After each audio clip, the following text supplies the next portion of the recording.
Je pense qu'aujourd'hui, il y a une vraie attente des gens par rapport à la nature et à l'environnement.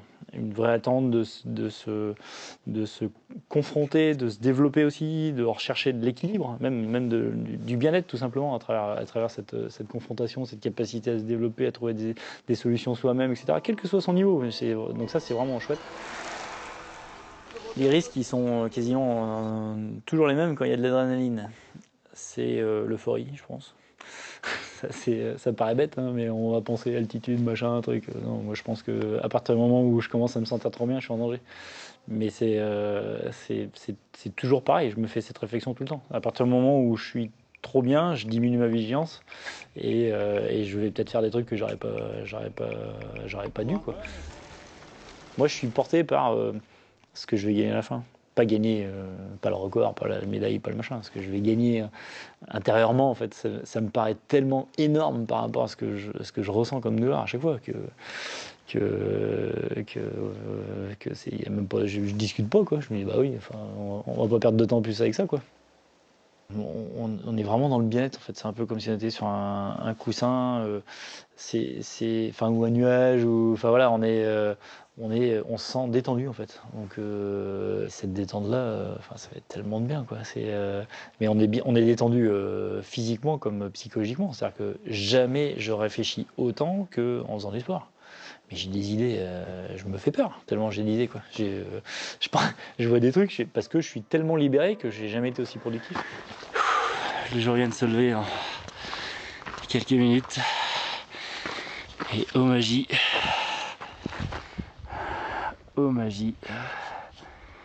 le manque à lâche. Donc à ce moment-là, je devais être à 5200, 5300 mètres dans ces eaux-là. Et il faisait un bon moins 30 degrés, il devait être 3-4 heures du matin, la nuit noire et tout. Et là, je vois le soleil qui commence à se lever peut-être vers 4h30, 5h, dans ces eaux-là, quoi. Et donc je me dis, c'est extraordinaire. Enfin, je vais essayer de faire des photos et surtout une vidéo sympa, quoi. Donc je sors mon petit appareil avec mes gros gants, en fait. J'ai un souvenir de m'être relevé en hurlant, voilà. Donc j'ai bien compris les rentrations, il n'y a pas eu de soucis. Enfin, j'ai bien compris la douleur, j'ai pas compris les rentrations d'ailleurs. Et j'ai eu mal et j'ai cherché, j'ai vu que je pouvais pas résoudre ce problème-là, quoi. Donc, mais je suis à un endroit où il fait un froid terrible, je sais que je peux pas rester à l'arrêt et tout. Donc là, tout de suite dans mon analyse, très vite, je me dis ok, bah faut que tu avances. Donc je vais ailleurs et à un moment j'ai vraiment très très mal et je me fais rejoindre par un coureur qui est médecin, qui m'a ausculté et qui a vu qu'effectivement j'avais une éventration et qu'il fallait me faire évacuer, quoi. Et je dis oui, mais oui, mais oui. Et sinon, et donc il me dit bah là, pronostic vital, t'as 4 heures en fait.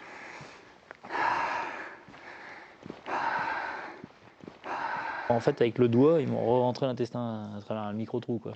Et le doigt qui passe, c'est pas bon. Ça fait très mal.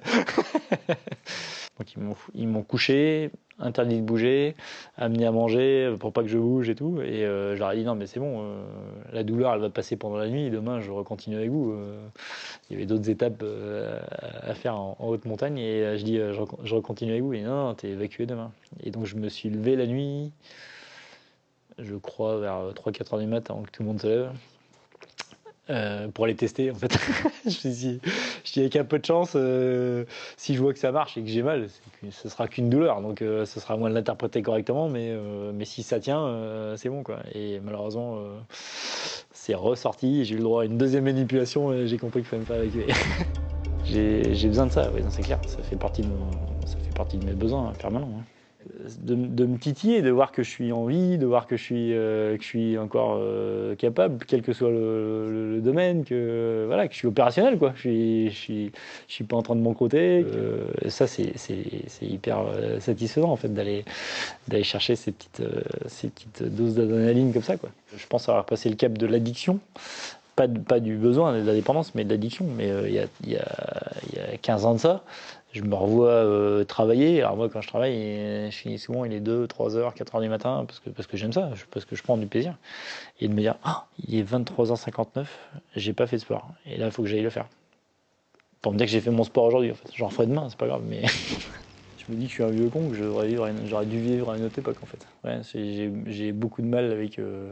Je regarde pas la télé, je regarde pas internet, je regarde pas. Enfin, j'ai pas de temps. Enfin, j'ai pas de temps à perdre avec ça. J'ai un canapé chez moi, mais je sais même pas quelle forme il peut avoir en termes de confort. Jamais je me poserai un canapé. Je comprends qu'autour de moi les gens vivent différemment. Hein, c'est pas un problème, mais c'est pas. La société dans laquelle on vit n'est pas celle qui m'attire, je dirais instinctivement. À la limite, c'est pas grave. En revanche, j'ai plutôt tendance à dire qu'elle m'inquiète.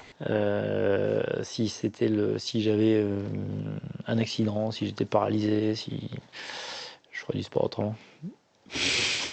Je ferais du sport en fauteuil, je ferais du sport à un bras, je sais pas, mais je vais trouver. Et puis ce sera pour moi de toute façon. Donc il me reste un bras, je m'amuserai à faire du sport avec un bras. Quoi. Je sais pas lequel, mais je ferai du sport avec un bras.